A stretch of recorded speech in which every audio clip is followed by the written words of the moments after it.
जो विश्वास है कि तमिलनाडु में एनडीए की सरकार अच्छे बहुमत के साथ बनने जा रही है. அமித்ஷாவுடைய எண்ண அலைகள் தமிழகத்தில் திராவிட முன்னேற்ற கழகத்தை பூண்டோடு வேரோடு களைத்து எறிந்து கூட்டணி ஆட்சி என்பதுதான் அவருடைய மனதில் இருப்பது.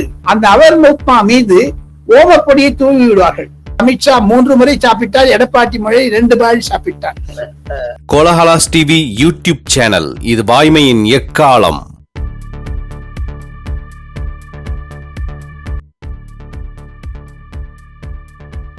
வணக்கம் நண்பர்களே.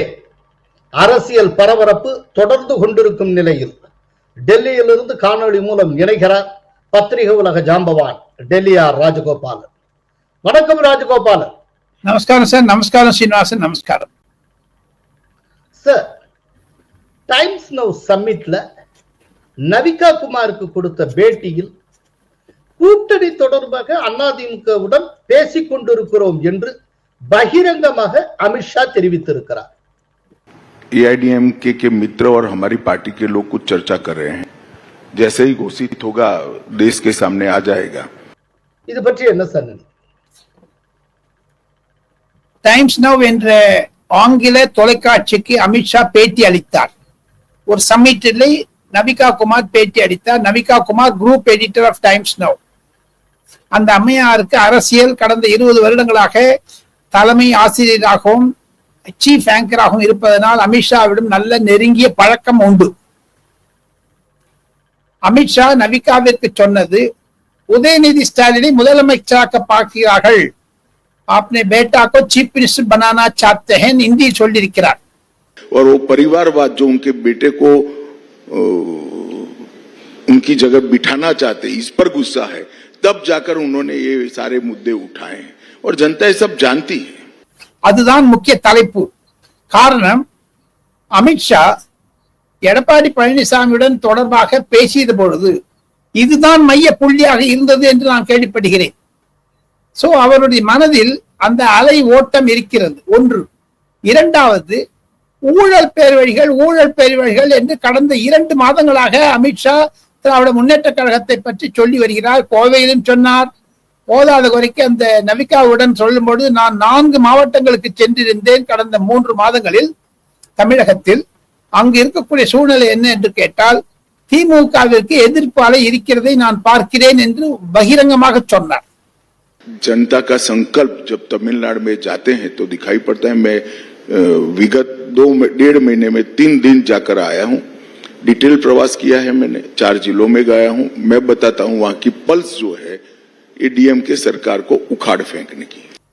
தமிழகத்தில் இருக்கக்கூடிய தலைவர்கள், பாஜக தலைவர்கள், அதிமுக தலைவர்கள் என்னுடன் பேசிக் கொண்டிருக்கிறார்கள் அலையன்ஸை பற்றி, பாஜக அதிமுக உறவு பற்றி, கூட்டணி பற்றி என்று ஓப்பனாகவே கன்ஃபார்ம் பண்ணார். அது சுட்டி காட்டினார்.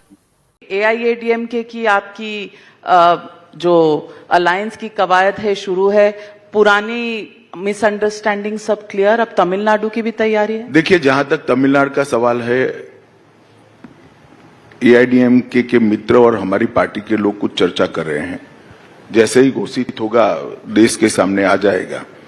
தவிர தமிழகத்தில் இருக்கக்கூடிய போதைப் பொருள், சாராய, கள்ளச்சாராயம், ஊழல் என்றெல்லாம் சொல்லும் பொழுது அதுதான் தேர்தல் புள்ளியாக இருக்கும், தேர்தல் களமாக மாறும் என்றும் கோடிட்டு காண்பித்தார். இதுதான் சாராம்சங்கள் சீனிவாசன். डीएमके सरकार ने जिस तरह से भ्रष्टाचार किया है और जिस तरह से अव्यवस्था फैली है, इंडस्ट्री वहां से भाग रही, यूथ वहां से भाग रहा है, हायर पे स्केल देकर भी कोई तमिलनाडु में नौकरी करना नहीं चाहता, इतनी अव्यवस्था कर दी है. जो साउथ के का एक जमाने में सबसे प्रोग्रेसिव और डेवलप स्टेट माना जाता था, वो स्टेट आज बिल्कुल तितर बितर होने के कगार पर स्टालिन जी ने लाकर रख दिया, डीएमके ने लाकर रख दिया है. சார், இதுல இன்னொரு சிமிலாரிட்டி ஒண்ணு பாக்குறேன். இப்ப எடப்பாடி பழனிசாமியும் அமித்ஷாவும் நேருக்கு நேர சந்தித்து ரொம்ப ரீசெண்டா பேசி முடிச்சதுக்கு அப்புறம் அந்த பேச்சுவார்த்தை நடந்த அதே நாள் நைட்டு 10-12க்கு அமித்ஷா ஒரு எக்ஸ் பதிவு விட்டு இருந்தார். அது தமிழ்லயே அந்த பதிவு இருந்தது. அது என்னன்னா, தமிழகத்தில் தேசிய ஜனநாயக கூட்டணி ஆட்சி அமைந்த பிறகு கள்ளச்சாராய வெள்ளமும் ஊழல் புயலும் தடுக்கப்படும் அப்படின்னு அவர் சொல்லியிருந்தார்.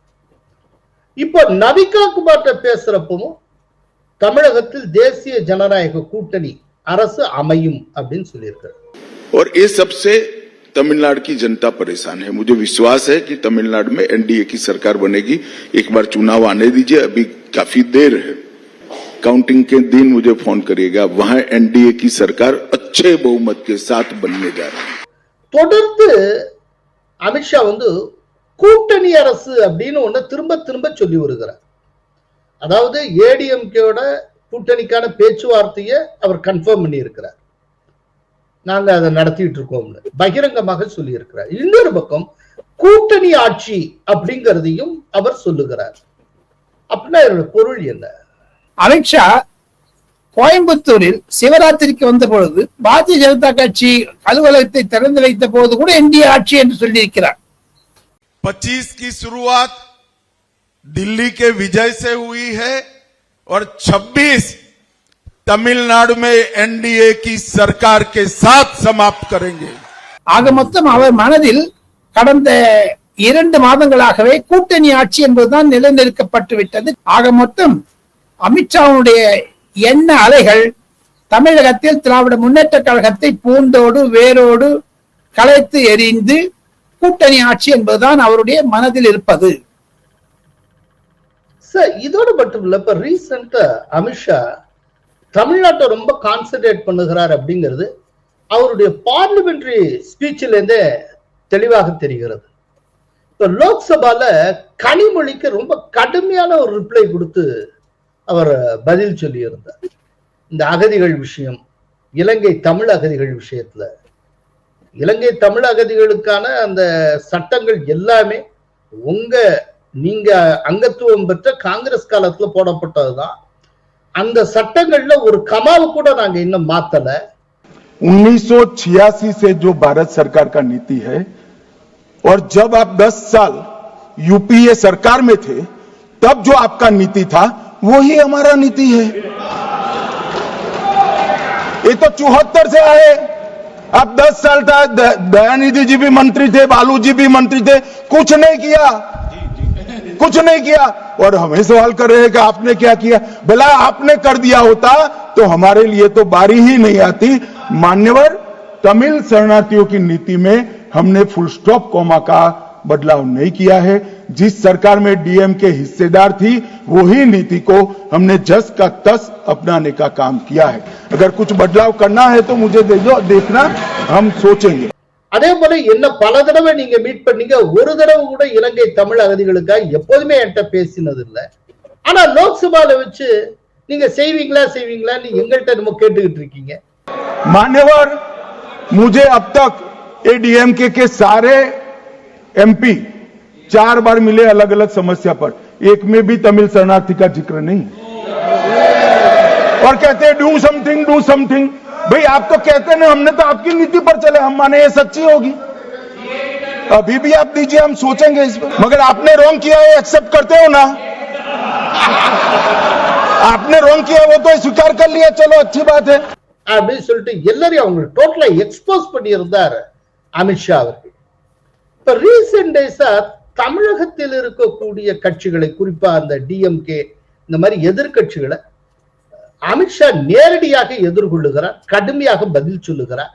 இது எதை காட்டுகிறது? 2026 ஆட்சி மாற்றத்தை கொண்டு வர வேண்டும் என்பதைத்தான் காட்டுகிறது. கடந்த 2 மாதங்களாகவே நாடாளுமன்றம் பட்ஜெட் தொடர் ஆரம்பித்த பிறகு குறைந்தது 8 அல்லது 9 மத்திய மந்திரிகள் அமித்ஷாவினுடைய ஆணையின் பெயரில் பிரதி தினம் திராவிட முன்னேற்ற கழக எம்பிக்களை உருக்குகிறார்கள். நிர்மலா சீதாராமன், அஸ்வினி வைஷ்ணவ், அனுப்பிரியா பட்டேல், ராஜ்நாத் சிங் போன்றவர்கள் எல்லாம் கேள்வி நேரம் வரும்போது நிஷிகாந்த் துபே கூட நிறைய பேசுகிறார். நிஷிகாந்த் துபே ஜார்க்கண்ட் எம்பி. சார், இதுக்கு மத்தியில யோகி ஆதித்யநாத்தும் ஸ்டாலினை கடுமையாக விளாசி இருக்கிறார்.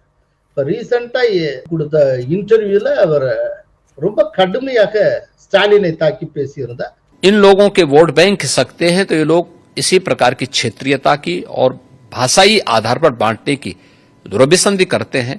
जनता जनार्दन को देश की एकता के लिए इस प्रकार के किसी भी षड्यंत्र से हमेशा सचेत रहना चाहिए. அதற்கு ஸ்டாலினும் எக்ஸ் பதிவு மூலம் எதிர்வினையாற்றி இருந்தார். இதுக்கு மத்தியில யோகி ஆதித்யநாத் கண்டினியூஸா சிஎம் ஆகி 8 ஆண்டுகள் பூர்த்தியாகிறது. அது ஒரு முக்கியமான ரெக்கார்டு அப்படின்னு சொல்றாங்க. அதை பற்றி என்ன சார்?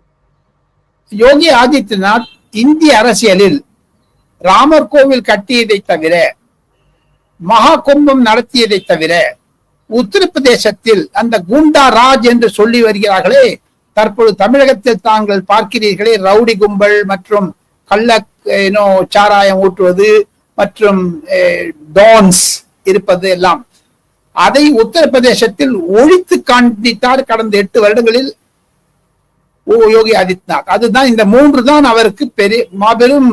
ஏன்னா எவ்ரி டிஸ்ட்ரிக்ட்ல ஒரு டான் இருந்தாங்க சமாஜ்வாதி பார்ட்டி கட்சியில. அதை உடுக்கினார். மிட்டிமே மிலாதுங்கா ஆசம் கான், அதாவது உங்களுடைய தரைமட்டம் செய்து விடுவேன் தங்களுடைய ரவுடித்தனத்தை என்று கங்கணம் கட்டிக்கொண்டு காவல்துறைக்கு அவர் கொடுத்த ஆணை 2018-19 இந்த 2 ஆண்டுகளை கொடுத்த ஆணையினுடைய தாக்கம் தான் அடுத்த 7-8 வருடங்களுக்கு, அதாவது இன்று வரை 2025 வரை இருக்கிறது. நரேந்திர மோடி அவர்களுக்கு எப்படி அமித்ஷா மிக மிக நெருக்கமோ அதே மாதிரி யோகி ஆதித்யநாத்தும் நெருக்கமாகிவிட்டார். காரணம் அங்கிருந்து 80 லோக்சபா சீட் வருது. 80, 1 இல்ல 2 இல்ல 4 இல்ல.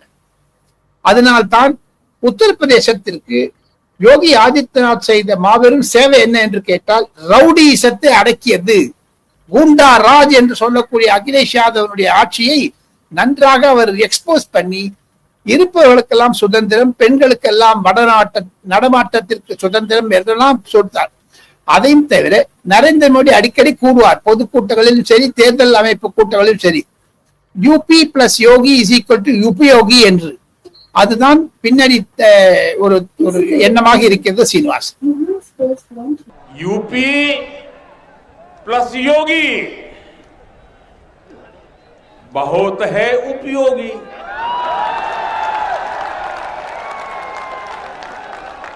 यूपी प्लस योगी बहुत है. சார், இப்ப அவர் 8 வருஷம் கம்ப்ளீட் பண்ணிருக்காருல. இதுக்கு முன்னால இந்த மாதிரி எந்த ஒரு சிஎம் கண்டினியூஸா 8 இயர்ஸ் இருந்தது கிடையாதா? கிடையாது. காரணம் என்ன என்று கேட்டால் சீனிவாசன், யோகி ஆதித்யநாத் மீண்டும் தேர்ந்தெடுக்கப்பட்டிருக்கிறார் தொடர்ச்சியாக. அகிலேஷ் யாதவனுடைய தகப்பனார் 3 முறை முதலமைச்சராக இருந்திருக்கிறார், 5 வருடம் விட்டு 10 வருடம் விட்டு. மாயாவதி அம்மையார் 4 முறை முதலமைச்சராக இருந்திருக்கிறார், ஒரு மாறி மாறி வருது. தொடர்ச்சியாக இல்லை என்பதுதான் என்னுடைய குறிப்பு. தொடர்ச்சியாக 8 வருடங்கள் என்பது நரேந்திர மோடி எப்படி அங்கு 13 வருடம் இருந்தாரோ, சிவராஜ் சிங் சௌஹான் எப்படி 15 வருடம் இருந்தாரோ, எப்படி மற்ற முதலமைச்சர்கள் தொடர்ந்து இருக்கிறார்களோ, அது மாதிரி யோகி ஆதித்யநாத் அந்த பட்டியலில் வந்து விட்டார். 2027 தேர்தலுக்கான ஆயத்தங்களை அவர் செய்ய ஆரம்பிப்பதற்கு முன்பதாக இது மாதிரியான ஒரு கட்ட அமைப்புகள் யோகி ஆதித்யநாத்துக்கு சாதகமாக இருப்பதனால்தான் மத்திய அரசாங்கத்தில் இருக்கக்கூடிய பாஜகவும் சரி RSSம் சரி யோகி ஆதித்யநாத்துக்கு மிக மிக முக்கிய பொறுப்பை தந்திருக்கிறார்கள். சார், மோடி விரைவில் தமிழகம் வர இருக்கிறார்னு கேள்விப்படுறோம். அது பற்றின டீடைல்ஸ். ஏப்ரல் 6ஆம் தேதி மாலை ராமேஸ்வரத்திற்கு சென்று ராமேஸ்வரத்தில் இருக்கிற பாம்பன் பாலத்தை துவக்கி வைப்பதற்கு அடுத்து அங்கு இருக்கக்கூடிய ராமேஸ்வரம் கோவிலில் வழிபாடு நடத்த இருக்கிறார். அன்று இரவே டெல்லி திரும்ப இருக்கிறார் என்பதுதான் எனக்கு கிடைக்கக்கூடிய செய்தி. அதுவும் அவர் இலங்கையிலிருந்து வருகிறார். ஸ்ரீலங்கா போயிட்டு ரிட்டர்ன் ஆறப்போ. ஆமா, ஸ்ரீலங்கா போயிட்டு மதுரையில் இறங்குவதாக எனக்கு தகவல். மதுரையிலிருந்து ராமேஸ்வரத்திற்கு ஹெலிகாப்டர் மூலமாக செல்வதாக எனக்கு தகவல். அங்கு ஆளுநரும் முதலமைச்சரும் அந்த பாம்பன் பால நிகழ்ச்சியில் அடைத்திருக்கிறார்கள் என்றும் நான் செய்திகள் கேள்விப்படுகிறேன். சார், இப்போ உங்க ஃபேவரட் ஏரியா தில்லிமுல்லு.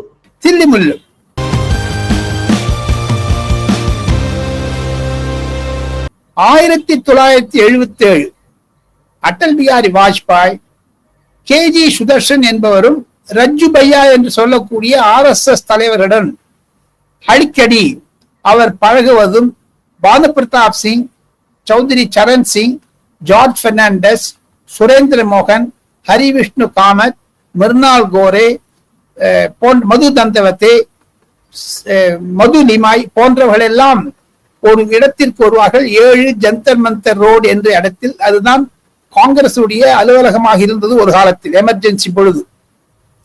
அந்த இடத்தில் நான் மொரார்ஜி தேசாயை பார்த்திருக்கிறேன். காரணம், நான் சௌத்ரி சரண் சிங்குக்கு ஆப்த நண்பராக இருந்த பானு பிரதாப் சிங்கிடம் கூடுதல் உதவியாளராக பதிவு செய்தேன். அப்பொழுது சீனிவாசன் ரஜ்ஜு பையா என்று சொல்லக்கூடியவரும் கேஜி சுதர்ஷனும் RSS முக்கிய தலைவர்களாக இருந்தார்கள்.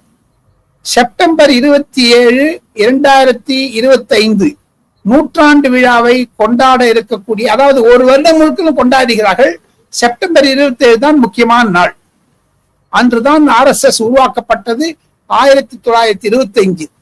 சோ இந்த 100 ஆண்டுகள் கடந்து வந்த பொழுது குறைந்தது 45-50 ஆண்டுகள் அந்த இயக்கத்துடன் தொடர்ந்து நானும் பயணித்திருக்கிறேன். ஆனால் மொராஜிபாயிடம் கேஜி சுதர்ஷன் சர் சஞ்சாலக்காக இருந்தபோது சொன்ன வாக்கியம் இன்று நிரூபணமாகிறது. நாம் இருக்கிறோமோ இல்லையோ, ஒரு நாள் அடல் பிகாரி வாஜ்பாயிடம் கேஜி சுதர்ஷன், அவர் ஒரு தமிழ்காரர், திருச்சியை சேர்ந்தவர், என்னிடம் தமிழ் பேசுவார். ஆனால் பெங்களூரில் இருந்ததால் பெங்களூரிலும் கன்னடமும் பேசுவார். அவர் சொன்னது என்ன என்று கேட்டால், ஏக் தின் ஏக் தின் கமல் खिलाएंगे 300 கமல் आ जाएगा, RSS को 100 साल में, அதாவது 300 தாமரைகள் மலரும் என்று சொன்னார் அடல் பிகாரி வாஜ்பாயிடம். அது நிரூபணமாக நரேந்திர மோடி மூலமாக. RSS தலைவர்கள் செய்தது என்ன சாதனைகள் செய்ய வேண்டும் என்று நினைத்தார்களோ கடந்த 10 ஆண்டுகளில் நரேந்திர மோடி மூலமாக அது செய்யப்பட்டு விட்டது என்பதுதான் ஒரு RSS தலைவருடைய இருமாப்புடன் சொல்லக்கூடிய ஒரு சாதனை என்று தான் சொல்ல முடியும். அதை கேஜி சுதர்ஷன் 1977 செப்டம்பரில் சொன்னதை 2025 செப்டம்பரில் 100 ஆண்டுகளை கொண்டாடி இருக்கக்கூடிய மோகன் பாகவத் தலைமையில் இருக்கக்கூடிய RSS செய்தி முடித்தது என்பதுதான் அதற்கு சாட்சி. நான் அதுதான் தில்லுமல்லு சீனிவாசன். சார், உங்களுடைய ஃபேவரட் செய்தி துளிகள்? செய்தி துளி 1.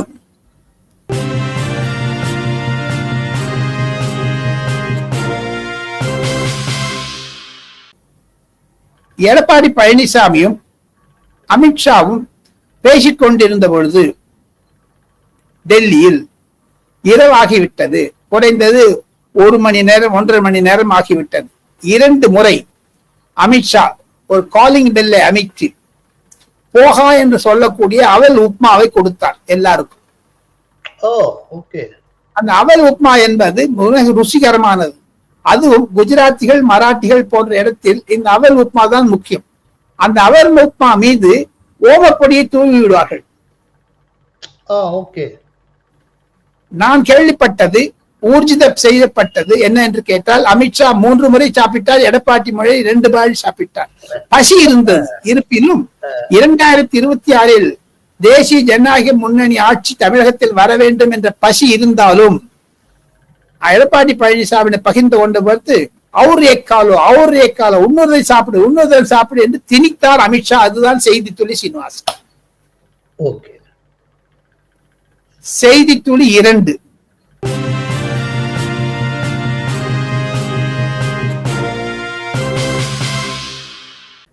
அஸ்வினி வைஷ்ணவ் வரக்கூடிய முக்கியமான நாட்களில் தமிழகத்தினுடைய வார் ரூம் என்று சொல்லக்கூடிய டெல்லியில் இருக்கக்கூடியதற்கு தலைமை ஏற்கிறாக நான் கேள்விப்படுகிறேன். மகாராஷ்டிராவிலும் ஹரியானாவிலும் அவரைத்தான் அமித்ஷா வைத்தார். வரக்கூடிய நாட்களில் மத்திய பாஜக புது தலைவர் வந்த பிறகு தமிழகத்தின் மீது அவர்களுடைய கவனம் கூர்மையாகும். எப்பொழுது அப்சர்வர்களை போடுவார்கள். பியூஷ் கோயல் வருவாரா அல்லது தர்மேந்திர பிரதான் வருவாரா தெரியவில்லை, தமிழ்நாட்டினுடைய சிறப்பு பிரதிநிதியாக. இருப்பினும் அஸ்வினி வைஷ்ணவ் வார் ரூமுக்கு தலைவராக இருக்கிறார் என்பதுதான் நான் கேள்விப்படக்கூடிய சூசக செய்தி சீனிவாசன். சோ ராஜகோபாலன் இங்க வந்திருந்து நிறைய தகவல்கள் வழக்கம் போல தந்திருக்கிறீர்கள். இந்த முறையும் நீங்க மும்பையில இருந்து தான் கலந்து கொண்டீர்கள். ஆமா ஆமா ஆமா. நான் தொடக்கத்துல டெல்லியில இருந்துன்னு சொல்லிட்டேன். அதுக்கு கூடிய வரை நான் டெல்லி சென்றாலும் சரி, நீ டெல்லி போய் என்று மாறி மாறி போகிறேன். ராஜகோபாலன் சொன்னாலே டெல்லி தான் ஞாபகத்துக்கு வருது எங்களுக்கு, அதனால டெல்லியில இருந்து அப்படின்னு சொல்லிட்டேன். சோ மும்பையில இருந்து காணொளி மூலம் கலந்து கொண்டமைக்கு மிக்க நன்றி Rajagopal. Kolahalas TV YouTube channel, இது வாய்மையின் எக்காலம்.